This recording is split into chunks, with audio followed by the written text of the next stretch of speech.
qui ont commencé depuis le mois de juin, et le Seigneur m'avait dit de me taire, parce que ça allait finir tout seul. Et j'ai vu comment c'est fini tout seul. Mais il y a d'autres niveaux d'attaque. Dieu m'a dit là, tu vas parler. Soyez en paix. Dieu m'a donné la sagesse de parler maintenant. Soyez en paix, respirez.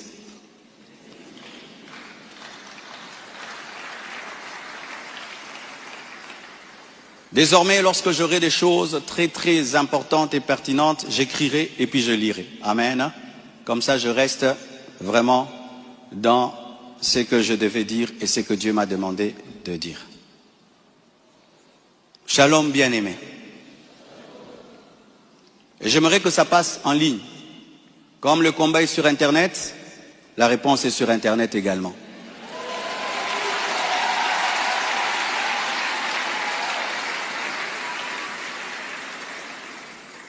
Je n'avais pas l'intention de m'exprimer publiquement à ce sujet, mais voyant le plan manifeste de l'ennemi, de s'aimer la division et de tenter de déstabiliser la communauté CREFEM, j'ai été conduit à sortir de mon silence. Et cela se fait aujourd'hui dans toutes les extensions compassion dans le monde. Les pasteurs vont parler en résumé ce que je suis en train de dire ici, car les fidèles ont besoin de réponses. S'il ne s'agissait que de moi, j'aurais gardé le silence, car de telles choses me sont souvent arrivées. Mais puisque l'honneur de l'Église et la paix de plusieurs sont en jeu, je dois parler, car il y a un temps pour se taire, un temps pour parler. Suite au décès de mon épouse Blanche, j'avais pris l'initiative de faire construire une maison pour ma belle-mère en mémoire de sa fille. Et c'était ça le plan, d'ailleurs, je ne sais pas s'il y a les photos, c'était ça le plan de cette maison R+1. Par amour pour elle, par amour pour sa fille, en mémoire d'elle. Sur la parcelle, ma parcelle qui est à Bibois, 10 mètres sur 30 que j'allais lui donner. 10 mètres, 15 mètres sur 30, ou 10 mètres sur 30, j'ai oublié. Alors, lorsque j'ai décidé de le faire, le projet était déjà en cours avec son fils et un architecte, d'ailleurs celui qui est en train de nous construire ici. J'ai décidé d'en informer également la branche paternelle de la famille, pour des raisons de transparence. C'est alors que l'on m'a demandé de donner la même chose en espèces pour la famille paternelle, ça veut dire l'argent que je vais dépenser pour construire cette maison pour la maman, que je donne aussi la même somme du côté du papa. J'ai expliqué que je ne pouvais donner que 250 000 $ pour l'ensemble des deux familles, considérant que je n'ai qu'une seule belle famille et qu'il leur revenait de se répartir cela entre eux. Mais à ma grande surprise, on m'a dit que la maison était considérée comme un cadeau que Blanche avait promis un jour et qu'elle ne comptait pas donc dans l'héritage. Ils exigeaient donc une somme supplémentaire pour atteindre un total de 800 000 $. Par ailleurs, certains membres de leur famille ont contesté ma désignation légale comme liquidateur de mes propres biens, réclamant que ce rôle soit attribué à ma belle-mère. Ce que j'ai catégoriquement refusé, car cela ne respecte ni le droit ni l'équilibre. Comment je peux être vivant et c'est quelqu'un d'autre qui va liquider mes biens? Ils m'ont également reproché d'avoir exprimé pendant le deuil ma volonté de ne plus me remarier, une déclaration faite sous le choc et la douleur, car lorsqu'on pleure, on dit des choses, en prétendant que j'avais menti parce que j'ai finalement choisi de reconstruire ma vie. L'un d'eux m'a même dit que je devais rester veuf jusqu'à ce qu'ils reçoivent leur héritage. 2 réunions ont eu lieu entre moi et une partie de ma belle famille. Malheureusement, aucun accord n'a pu être trouvé. Ils m'ont officiellement réclamé 800 000 $ au travers de mes avocats, tandis que j'avais proposé 250 000 $ à l'amiable, par amour, par respect et pour honorer la mémoire de Blanche. Cela alors même que dans ma famille Tounassi, les biens sont toujours laissés à 100% aux orphelins, car c'est là est notre coutume, nous ne dérangeons jamais les veuves ni les veufs, tout est donné aux orphelins. Suite à cette impasse, nous avons lancé un inventaire légal de mes biens, conformément au code de la famille en RDC, dans le cadre d'un régime de communauté de biens avec 4 héritiers. À ce jour, leur part est estimée à moins de 150 000 $, car certains biens que nous avons, certains ont été mis totalement au nom des enfants, et nous, on n'est que des représentants, mais ce n'est pas à nous. Et d'autres biens ont été donnés à l'orphelinat. On a vendu notre parcelle de Limété à l'orphelinat à un prix cadeau. Donc, c'est 150 000 $, donc inférieur à ce que j'avais volontairement proposé. Les calculs d'ailleurs sont en cours jusqu'à aujourd'hui parce qu'ils considèrent que ce n'est pas le bon chiffre. Mais alors que les discussions entre avocats étaient en cours et que j'étais en voyage, certains ont choisi la voie de la diffamation publique. Leur objectif, me nuire personnellement et anéantir le ministère. Ils me l'ont dit clairement, que nous allons détruire ton ministère, nous allons détruire ta réputation, nous allons détruire l'Église. Récemment, un numéro anonyme d'Afrique du Sud m'a confirmé ce plan. La personne a affirmé détenir plusieurs enregistrements vocaux dans lesquels Blanche était en train de se confier à sa maman. Et un jour, je parlerai de tout ça, mais pas maintenant. J'en parlerai dans 1 mois, 6 mois. Un jour, je parlerai de tout ça. Ces paroles arrachées de leur contexte et de leur timing, me faisant passer pour un mauvais mari, notre couple pour un couple détruit, alors que la plupart d'entre vous ici, vous savez combien nous nous aimions, mais dans chaque couple, il y a des temps, des fois, des petites frictions, comme dans tous vos couples, et en 18 ans, jamais nous n'avons parlé de divorce, je ne l'ai jamais frappé, je ne l'ai jamais insulté, je ne l'ai jamais tapé. Après 18 ans de mariage, je lui ai redemandé en mariage. Je suis allé prêcher dans l'église de mon fils Olivier, au Botswana. Tout ce qu'il m'a donné pour me bénir, je lui ai acheté une bague en diamant et je lui ai redemandé en mariage. Elle avait même témoigné dans une émission ici. Quand vous voyez ces dernières vidéos, cette femme était heureuse, était épanouie. Aujourd'hui, on veut changer toute cette belle histoire en un couple détruit. C'est totalement faux.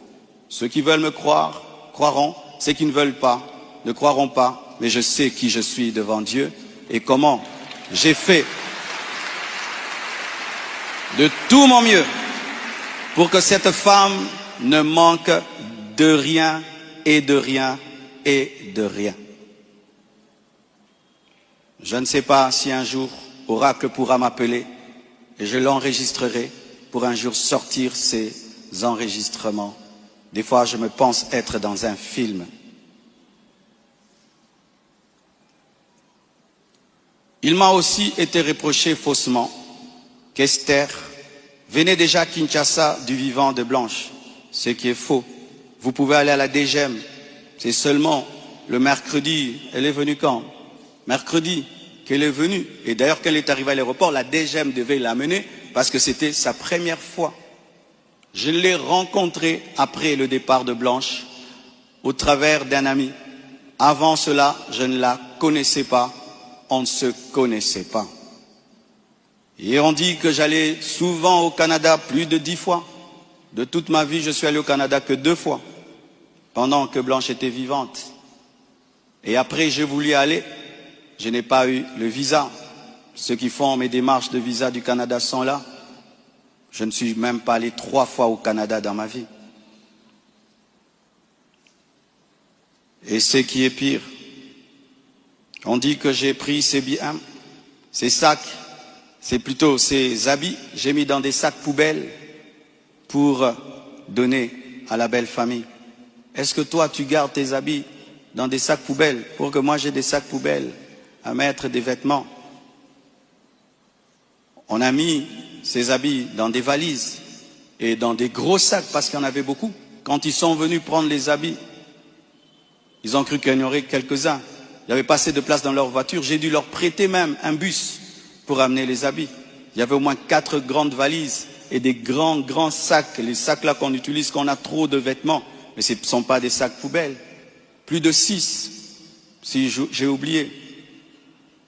J'ai même la photo, je compte parce qu'il faut être précis. C'est ça, 4 valises et 1, 2, 3, 4, 5, 6 grands sacs. Et si certains doutent, je vais vous envoyer tout ça au président des départements. Vous aurez ces photos. Tout ça, pourquoi?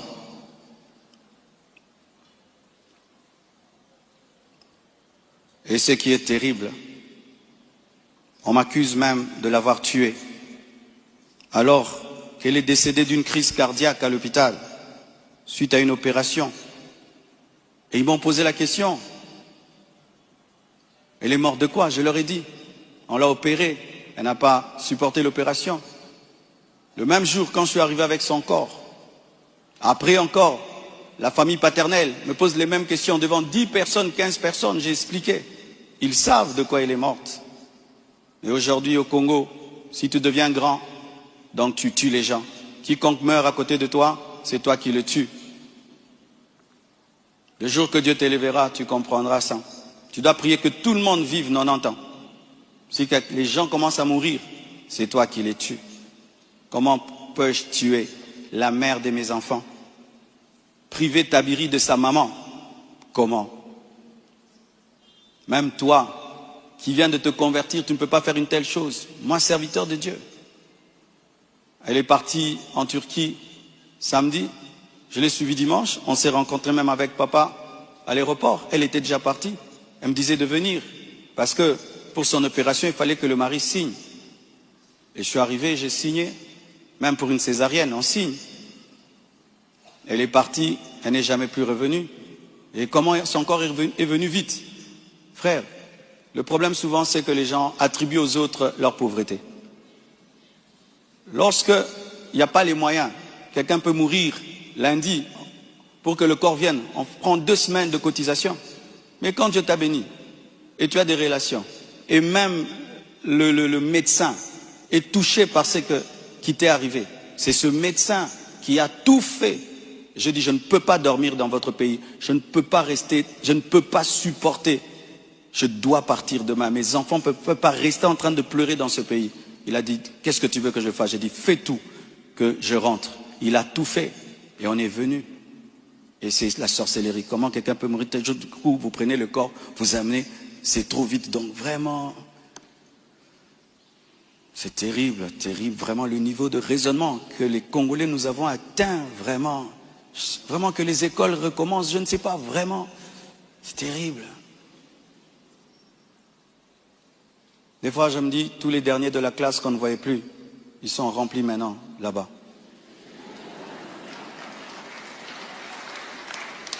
Et vous savez, le dernier de la classe, le professeur donne un cours de 2 heures du temps, et puis il a 1 sur 10. Le premier de la classe, il comprend, tu l'as 10 sur 10. Tu te dis, comment tu ne comprenais pas? C'est ça, maintenant, on a des cerveaux des derniers de la classe en RDC. Dis à ton voisin, même ce que tu es en train de comprendre, ce que le pasteur dit. Il faut vérifier, hein. Peut-être tu es un dernier de la classe à côté de toi.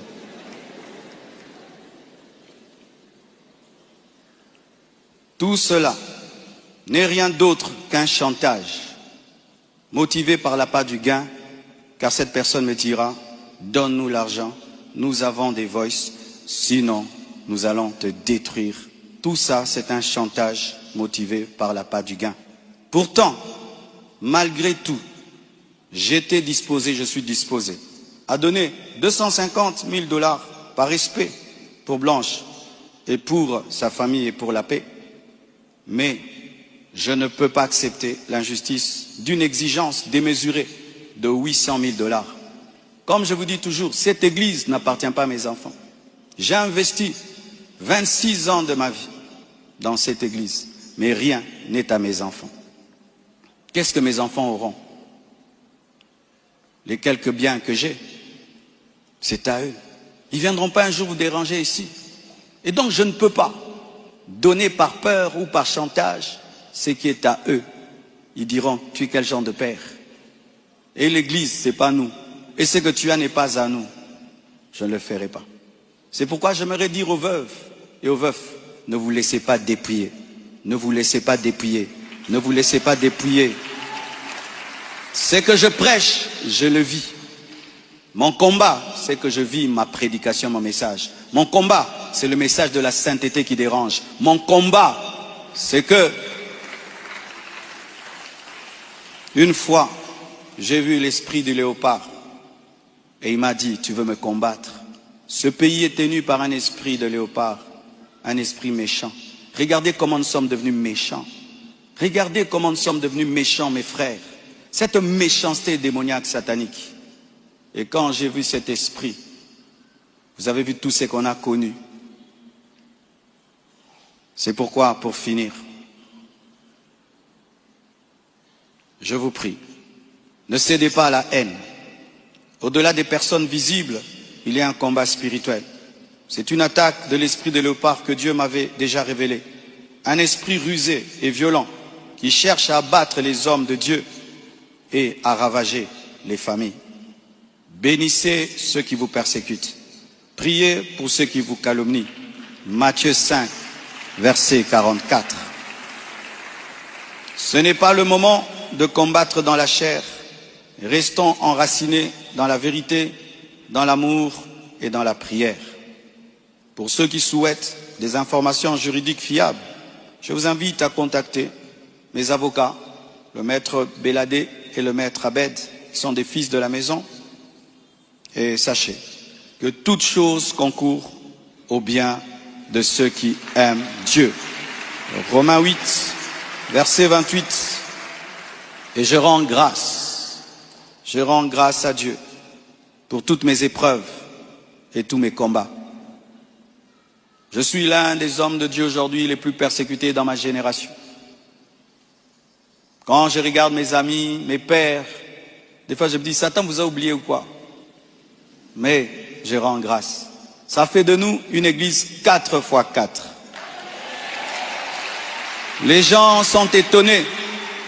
Comment cette église n'est pas morte? D'ailleurs, ça grandit. On vous insulte, vous allez à l'église. Vous allez mercredi, vous allez vendredi. Venez 25 matins, une église 4x4. Car ce qui ne te tue pas te rend fort. Et avec Dieu, nous ferons des exploits. Alléluia! Ce message est l'avant-dernier que je ferai à ce sujet. Après le suivant, dans des mois, pas 25 matins, je vous laisse tranquille, les mêmes équilibres, profondeur. Après, une seule chose après. Et puis, on n'en parlera plus. Ceux qui voudront croire, croiront. Mais sachez que moi et vous, nous devons continuer à bâtir comme Néhémie, une main à l'œuvre et l'autre sur l'épée. À bon entendeur, salut, que Dieu vous bénisse abondamment.